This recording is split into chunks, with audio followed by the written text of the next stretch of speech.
अल्हम्दुलिल्लाह अल्हम्दुलिल्लाहि रब्बिल आलमीन वस्सलातु वस्सलामु अला अशरफिल अंबिया वल मुरसलीन अम्मा बाद।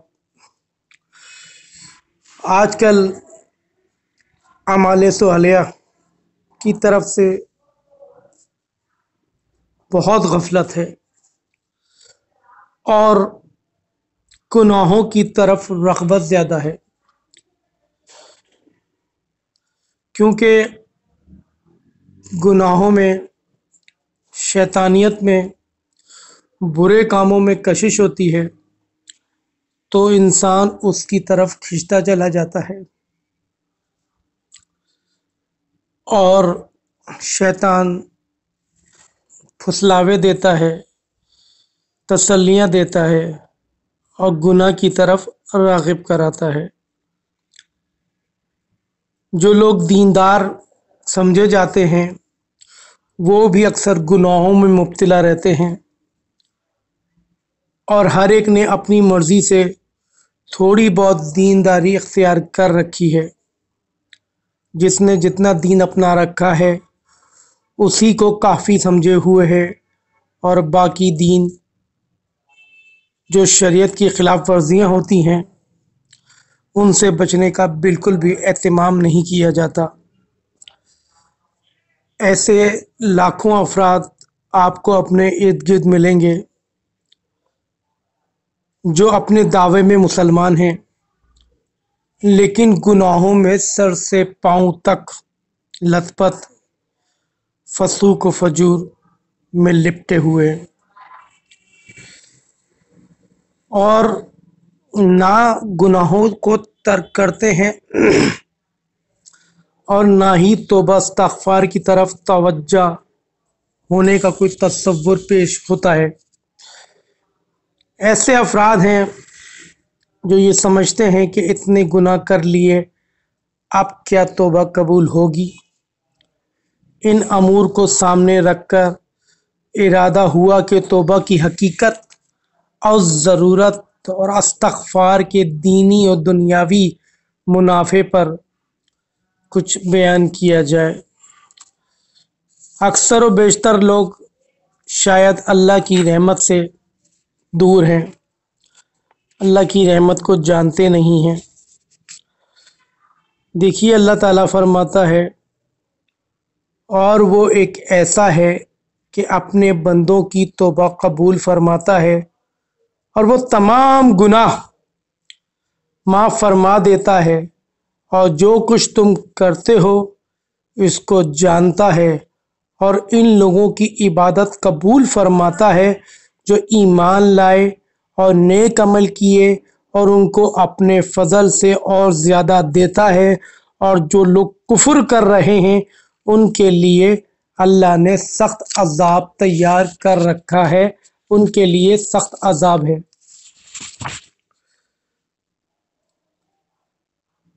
ये आयत करीमा अहले ईमान के लिए बहुत बड़ी दहारत है और इसमें मोमिनीन को हुक्म दिया गया है कि अल्लाह की रहमत से नाउम्मीद ना हो। करोड़ों गुनाह भी अल्लाह की रहमत और मग़फ़िरत के सामने हैसियत नहीं रखते। सूरह यूसुफ में अल्लाह ताला ने इरशाद फरमाया, और अल्लाह की रहमत से नाउम्मीद मत हो, बेशक अल्लाह की रहमत से वही लोग नाउम्मीद होते हैं जो काफिर हैं। हज़रत इब्राहीम अलैहिस्सलाम ने फरिश्तों से गुफ्तगू फरमाते हुए कहा कि गुमराह लोगों के सिवा अपने रब की रहमत से कौन नाउम्मीद हो सकता है। इसमें क्या शक है कि जो अल्लाह पर ईमान रखता हो, अल्लाह को अपना रब मानता हो और अल्लाह की रहमत से नाउम्मीद हो जाए, ऐसा कैसे मुमकिन है। अल्लाह ताला की ज़ात सबसे ज़्यादा रहीम और करीम है और वो अरहमर राहिमीन है। मुशरिक और काफिर के अलावा सब की मग़फ़िरत फरमा देगा। जिस कदर भी गुनाह सरज़द हो जाएं, उसकी रहमत से कभी नाउम्मीद ना हो, बराबर तौबा का एहतमाम करते रहें। तौबा बार बार टूटती रहे, बार बार टूटती रहे, बार बार तौबा में लगे रहें, किसी दिन इंशाअल्लाह पक्की तौबा भी नसीब हो जाएगी।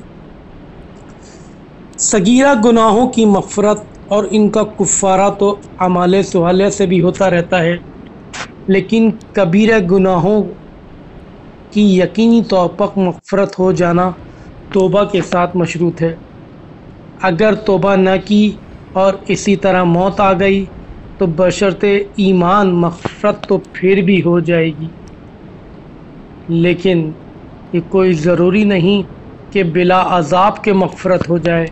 अल्लाह ताला यूँ भी मग़फ़िरत फरमा सकता है और उसे ये भी इख्तियार है गुनाहों की सज़ा देने के लिए दोज़ख में डाल दे, फिर अज़ाब के ज़रिए पाक साफ़ करके जन्नत में भेजे।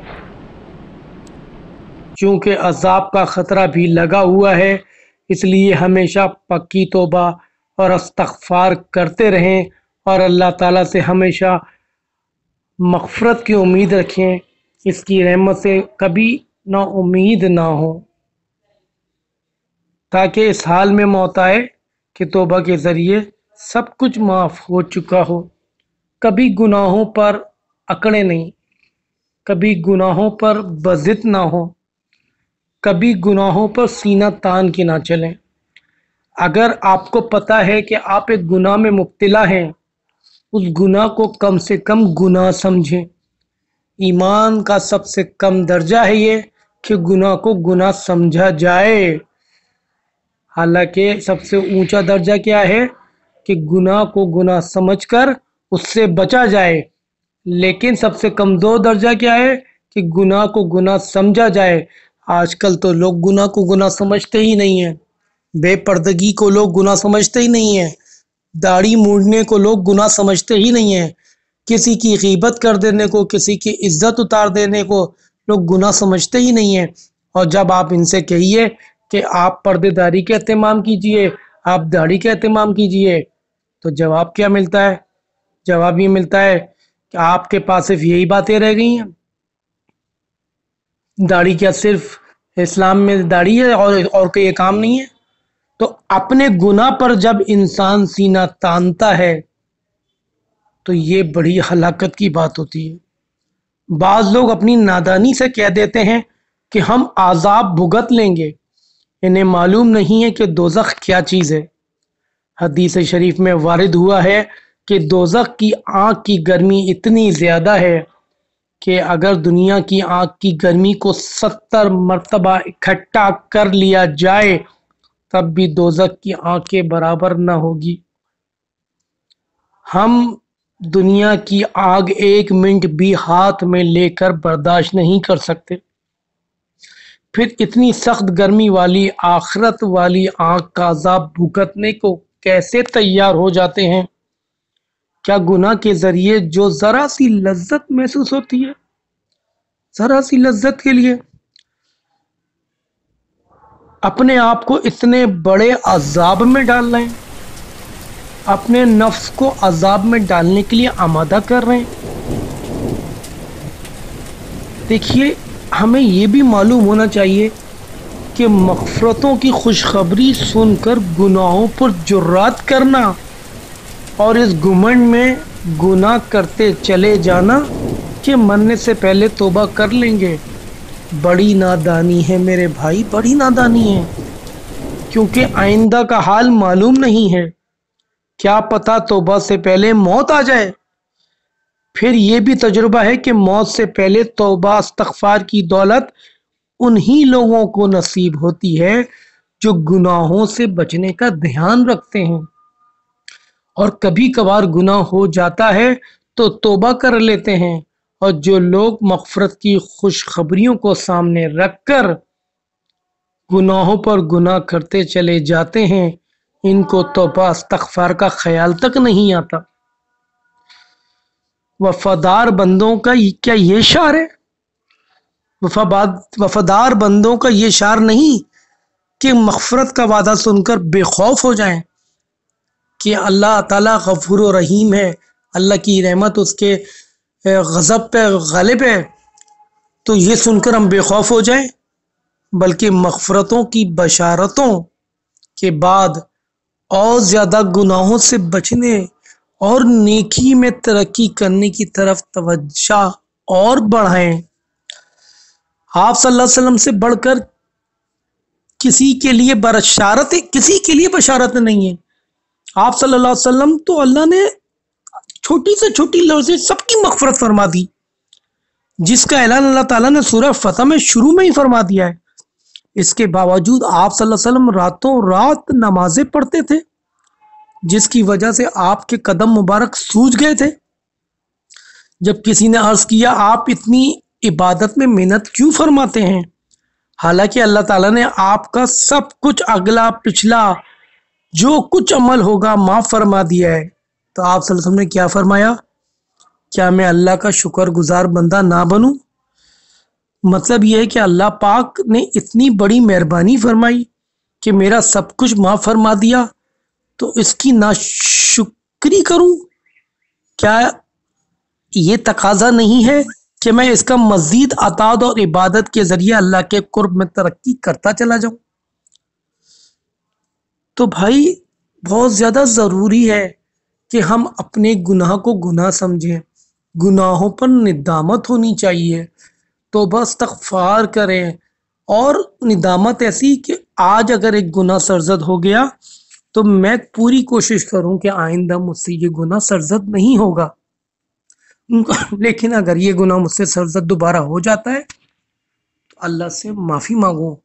اللہ تعالیٰ غفور و رحیم ہے، معاف کرنے والا ہے، مگر گناہوں پر بضد نہ ہو، اپنے گناہوں پر بضد نہ ہو، اور اللہ سے مانگتے رہیے۔